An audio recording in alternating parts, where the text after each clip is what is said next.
오늘 아침에 우리가 읽은 욥기 23장은 이제 어제 욥기 22장에서 엘리바스라는 사람이 욥을 향해서 또 이런저런 비난성, 이렇게 책망, 또 회개를 촉구하는 이런 이야기에 대해서 욥이 답변하는 내용이 23장부터 또 기록이 되어져 있습니다. 엘리바스가 어제 살펴본 22장에서 이제 욥이 무슨 이런저런 죄를 지었다라고 하는 얘기들을 쭉 목록을 언급하는데 그런 것이 전혀 근거가 없는 것임에도 불구하고 그런 걸 얘기하면서 자꾸 회개를 촉구하는 그런 내용을 어제 살펴봤는데요. 이제 그런 내용에 대해서 욥이 오늘 본문에서 크게 두 가지 얘기를 하고 있는 것을 볼 수가 있어요. 특별히 23장에 보면 첫 번째는 뭐냐 하면 엘리바스가 그런 얘기를 뭐 굳이 해주지 않아도 정말 욥 자신이야말로 정말 자기의 죄가 무엇인지를 하나님을 만나서 좀 물어보고 싶다 이런 얘기를 합니다. 그런데 자기가 하나님 만나서 물어보고 정말 회개할 것이 있으면 회개하고 하고 싶은데 아무리 자기가 찾아봐도 하나님은 없고 하나님과 직접 대화를 하고 싶어도 할 수가 없는 그런 상황이다라고 하는 것을 쭉 얘기를 합니다. 그래서 오늘 본문 앞부분에 8절과 9절에 보면 이렇게 얘기를 하죠. 그런데 내가 앞으로 가도 그가 아니 계시고 뒤로 가도 보이지 아니하며 그가 왼쪽에서 일하시나 내가 만날 수 없고 그가 오른쪽으로 돌이키시나 배울 수가 없구나 이렇게 고백을 합니다. 이런 내용이 8절과 9절에만 나온 것이 아니라 1절부터 9절까지 쭉 이렇게 언급이 되어오면서 하나님을 내가 정말 만나고 싶은데 만나지 못해서 너무 내 속이 답답하다 이런 얘기들을 계속합니다. 우리도 믿음의 길을 걸어가다 보면 욥과 같은 경험을 할 때가 참 많이 있습니다. 새벽마다 나와서 여러 가지 기도 제목을 놓고 기도하지만 그 기도가 하나님께로부터 금방 응답받고 하나님께서 하나님의 음성을 들려주시고 하는 것을 경험하는 것이 참 쉽지가 않습니다. 우리가 이제 기도하는 내용 중에서 오랜 시간을 놓고 기도하는 기도 제목들도 있어요. 급한 것이 아니고 좀 장기간에 걸쳐서 쭉 기도를 해야 되는 그런 기도 제목이 있는 반면에 어떤 것들은 정말 급한 것이 있죠.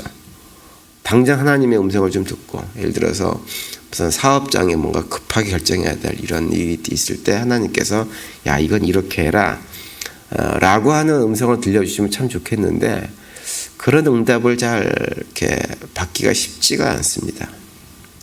또 특별히 가족 중에서 아픈 사람이 있어가지고 그 육신의 질병에 대한 하나님의 응답 또 하나님의 어떤 고쳐주시는 어느 은혜의 손길 이런 것들을 이렇게 경험하고 싶은데 참 이런 기도 제목들이 아무리 기도를 해도 기도 응답을 경험하지 못하는 것 그것이 사실 우리가 신앙생활을 해오면서 다 느끼셨겠지만 참 많이 경험하는 것입니다.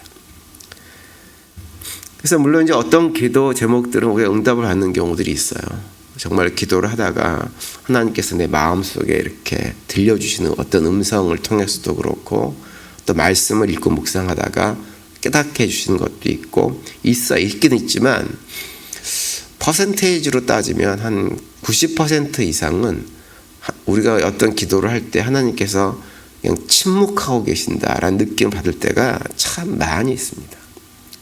근데 이제 그런 경험을 우리만 하면 참 억울한데 욥과 같은 사람도 그런 경험을 동일하게 하고 있다고 하는 것이 오늘 본문에서 욥이 고백하는 내용입니다.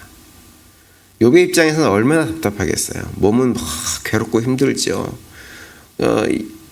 그 몸이 치료받고 회복되는 건 뭐 둘째치고서라도 내가 왜 이런 고통을 당해야 되는지 원인이 무엇인지 내가 무엇을 잘못했는지 하나님이 오셔가지고 좀 그걸 갖다가 구체적으로 얘기해 주시면 참 좋겠는데 그래서 하나님께 자기가 모를 건 묻고 응답 받을 거 받고 이랬으면 참 좋겠는데 그런 상황 속에서 욥이 경험하는 것은 무엇이냐면 하나님의 침묵입니다. 하나님의 침묵. 우리가 그런 경험을 할 때 어떻게 반응해야 될까라고 하는 것을 생각을 안 할 수가 없죠. 과연 나는 그런 상황 속에서 어떻게 반응을 해야 되고 어떻게 반응하는 것이 하나님께서 원하시는 것일까라는 생각을 할 수밖에 없는데요. 거기에 대한 대답이 바로 오늘 우리가 읽은 본문 10절부터 17절까지 내용에 나옵니다. 그것이 이제 특별히 자신을 이렇게 막 책망하고 있었던 엘리바스를 비롯한 친구들에 대한 욥의 답변인데요. 욥이 하는 그 답변은 무엇이냐면 비록 지금 현재 하나님께서 어디 계신지 알 수가 없고 또 하나님께 내가 기도하지만 하나님을 찾지만 찾을 수 없는 그런 상황이 분명히 내 앞에 있는 거 현실이지만 그럼에도 불구하고 욥이 내가 확신하는 것이 있다. 그것은 무엇이냐면 이런 모든 고통의 시간들을 통해서 하나님은 분명히 나를 더욱더 하나님 백성답게 단련해 나가고 계시는 것이다 라고 하는 것 하나만큼은 분명하다 이렇게 얘기를 합니다. 10절에 그게 그 말 고백을 하고 있죠. 그러나 내가 가는 길을 그가 아시나니 그가 나를 단련하신 후에는 내가 순금같이 되어 나오리라 이렇게 얘기합니다. 욥은 분명한 확신이 있었어요. 내가 비록 하나님의 음성도 듣지 못하고 답답하고 친구들의 그런 비난하는 소리를 들으면서 한편으로 화도 나고 하지만 이런 모든 고통의 시간들이 지나가고 나면 하나님께서 나를 순금같이 정금같이 나를 그렇게 만들어 주실 거라고 하는 거예요. 근데 욥이 이런 확신을 가지고 있었던 이유는 무엇이냐면 욥 자신이 누구보다도 하나님 말씀을 철저하게 순종하며 살려고 애를 썼던 사람이기 때문에 이런 고백을 하는 것입니다. 그래서 11절과 12절에서 이렇게 얘기하죠. 내 발이 그의 걸음을 바로 따랐으며 내가 그의 길을 지켜 치우치지 아니하였고 내가 그의 입술의 명령을 어기지 아니하고 정한 음식보다 그의 입의 말씀을 귀히 여겼다 이렇게 고백을 합니다. 욥이 자신의 삶을 돌아보면서 만인 자신이 정말 어떤 죄를 짓고 악한 일을 해서 그런 삶을 살았는 결과로 지금 현재 이런 고통을 당한다고 한다면 내가 이런 과정을 통해서 정금같이 순금같이 나가게 될 것이다 라고 하는 고백을 할 수 없었을 거예요. 왜냐하면 자기 스스로 아니까 자기가 어떤 죄를 졌는지를 알기 때문에 이 모든 과정이 하나님의 징계의 과정이라는 걸 알기 때문에 그런 고백을 하지 못했을 것입니다. 근데 욥은 그런 삶을 살지 않았던 사람이고 어떻게 해서든지 하나님 말씀에 순종해서 하나님 뜻대로 살려고 했던 사람이기 때문에 그런 하나님의 징계를 받는다는 생각보다는 하나님께서 나를 이런 과정을 통해서 더욱더 하나님 백성다운 모습으로 만들어 가시는 과정에 나를 놓고 계시는구나라고 하는 확신을 가지고 있었던 것입니다. 여러분 우리가 하나님 말씀대로 살아가다 보면 느껴지는 것이 있어요. 하나님께서 그때그때 나에게 내가 기도를 할 때 그 기도로 응답해 주시고 나의 필요를 채워주시지는 않지만 내가 지금 하나님 말씀을 순종하고 계속 살아가면 내가 가는 이 길을 통해 가지고 궁극적으로 하나님께서 나를 어떠한 자리로 인도해 줄 것이라고 하는 것을 느끼게 되어집니다. 그리고 그런 과정을 통해 가지고 내가 지금 걷고 있는 이 길이 결코 틀린 길이 아니라고 하는 그런 확신을 생기게 하나님께서 만들어주세요. 욥이 그런 삶을 살았어요. 욥이 그런 삶을 살았기 때문에 비록 현재 잠시 잠깐 말할 수 없는 극심한 고통 가운데 있음에도 불구하고 결코 내가 가는 이 믿음의 길이 틀리지 않았다고 하는 것을 알고 있고 이 길을 통해서 하나님께서 나를 어떻게 만들어 가실 거라고 하는 것을 확신할 수가 있었던 것입니다. 우리가 믿음 생활하면서 잘 경험하게 되는 것이지만 하나님 말씀대로 산다고 하는 것이 결코 쉬운 일이 아닙니다. 하나님 말씀대로 살아가게 되어지면 세상에서 삶이 막 편안하고 윤택하고 막 이러냐면 오히려 그 반대로 자기 욕망대로 욕심대로 살아가는 세상 사람들보다 훨씬 더 큰 고통의 자리에 떨어지게 되는 경우도 많이 있습니다. 세상 사람들은 굳이 경험할 필요가 없는 고난들, 어려움들, 손해들을 경험해야 될 때가 많이 있어요. 그렇다고 해서 그런 문제가 생길 때마다 하나님께 기도를 한다고 해서 바로바로 문제가 해결되냐면 해결되는 그런 것도 아닙니다. 그런데 그런 현실이지만 우리가 하나님 말씀에 순종해서 하나님과 동행하는 삶을 살아가면서 그 가운데 하나님과 동행하는 그 삶의 맛이 어떤 것인가를 경험해 본 사람들은 아무리 그 길이 어려워도 결코 그 길을 포기하지 않습니다. 지금 당장 좀 편하고 쉬운 길을 걸어가지 않는 거예요. 욥이 그러한 삶을 살았다고 하는 거죠. 그래서 욥은 친구들이 온갖 얘기를 다 하고 고통 가운데서도 하나님을 욕하고 저주하는 삶을 살 수가 없었어요. 왜냐하면 하나님과 동행하며 살았던 삶의 역사 속에서 그 하나님이 어떤 분이신가를 알고 있었기 때문입니다. 그래서 절망하지 않는 거예요. 빌립보서 2장에 보면 하나님은 우리를 어떻게 만들어 가기를 원하시냐 하면 예수님의 마음을 품은 예수님과 같은 존재로 만들어 가기를 원하세요. 그리고 지난번에 한번 설명을 드린 대로 요한계시록 21장에 나오는 새 예루살렘처럼 정금과 보석으로 꾸며진 아름답고 고귀한 존재로 우리를 만들어 가기를 원하시는 분이 하나님입니다. 그런데 그렇게 만들어지는 과정 속에서 우리가 필연적으로 경험할 수밖에 없는 것은 뭐냐 하면 불같은 연단의 시간들을 경험하지 않으면 안 되어집니다. 왜냐하면 그런 불같은 연단의 시간들을 경험해야만 우리 안에 있는 잘못된 불순물들이 하나둘 제거될 수 있기 때문에 그런 거예요. 그래서 야고보서 1장 3절과 4절에 보면 이렇게 말씀을 하고 있죠. 이는 너희 믿음의 시련이 인내를 만들어내는 줄 너희가 알미라.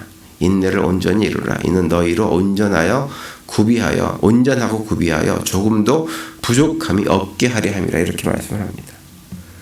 하나님은 우리를 대충 그런 대로 괜찮은 존재를 만들려고 하지 않고 조금도 부족함이 없는 예수 그리스도를 닮은 존재로 만들어 가기를 원하세요. 그런 존재를 만들어 가기 위해서 어떻게 하시느냐? 우리가 믿음의 길을 걸어갈 때 이런저런 고난과 어려움을 통해서 우리 안에 있는 불순물들을 하나 둘씩 제거해 나가시는 분이 우리 하나님입니다. 또 베드로전서 1장 7절에 보면 이렇게도 말씀하세요. 너희 믿음의 확실함은 불로 연단하여도 없어질 금보다 더 귀하여 예수 그리스도께서 나타나실 때 칭찬과 영광과 존귀를 얻게 할 것이니라. 이렇게 말씀을 합니다. 우리가 아무리 큰 연단을 받고 고통 가운데 떨어진다고 해도 그거보다 큰 것이 무엇이냐면 우리의 믿음의 확신이에요. 믿음의 확신이 있으면 하나님과 동행하면서 경험했던 그 맛을 아는 사람들이면 우리가 가운데 어떠한 불과 같은 연단이 우리 앞에 와도 그것이 아무런 문제가 되지 않고 오히려 그걸 통해 가지고 어떤 결과물을 얻게 되어지느냐. 그리스도께서 나타나실 때 칭찬과 영광과 존귀를 얻는 삶을 우리가 경험하게 되어지는 것입니다. 하나님은 그러한 존재로 만들어 가기 위해서 우리를 그런 과정 속에서 고난들을 허락하시는 것입니다. 그러니까 욥이 그러한 사실을 분명히 알았다고 하는 거죠. 알았기 때문에 비록 현재 내가 이런 고난 가운데 있지만 분명한 건 무엇이냐? 내가 하나님을 찾아도 하나님 음성을 들을 수 없지만 그럼에도 불구하고 분명한 것은 무엇이냐? 주님께서 내가 지나왔던 삶의 여정들을 다 아시고 내가 어디로 가려는 것을 다 아시는 그분께서 나를 마침내 그 무엇보다도 깨끗한 순금과 같은 정금과 같은 존재로 나를 분명히 만들어 주실 것이라고 하는 확신 속에서 자신의 믿음의 길을 계속 걷겠노라고 고백을 할 수 있었던 것입니다. 그래서 그런 고난의 시간들을 견딜 수가 있었던 것입니다. 저는 우리 교회 성도님들도 이 욥과 같은 믿음의 고백을 할 수 있는 우리 모두가 될 수 있게 되기를 간절히 바랍니다. 그래서 혹시라도 우리 삶 속에서 주변 사람들은 잘 모르지만 나만 알고 있는 이런저런 고통과 어려운 문제가 있다고 해도 그 고통과 어려운 문제가 나를 결코 망하게 하는 것이 아니라 오히려 더욱더 순금처럼 정결한 자로 만들어 가시는 하나님의 은혜의 손길임을 고백하며 살아가는 우리 모두가 될 수 있게 되기를 간절히 바랍니다. 그래서 어떠한 문제를 만나도 문제로 인해서 무너지는 삶이 아니라 오히려 그런 상황 속에서 더욱더 주님께서 주시는 그리고 주님 안에서 누리는 평강들을 누리며 살아가는 복된 삶을 살아내시기를 간절히 바랍니다. 오늘도 그런 고백 가운데 믿음 안에 승리하시고 그 가운데 주님께서 평강이 넘치는 복된 하루가 되시기를 간절히 바랍니다.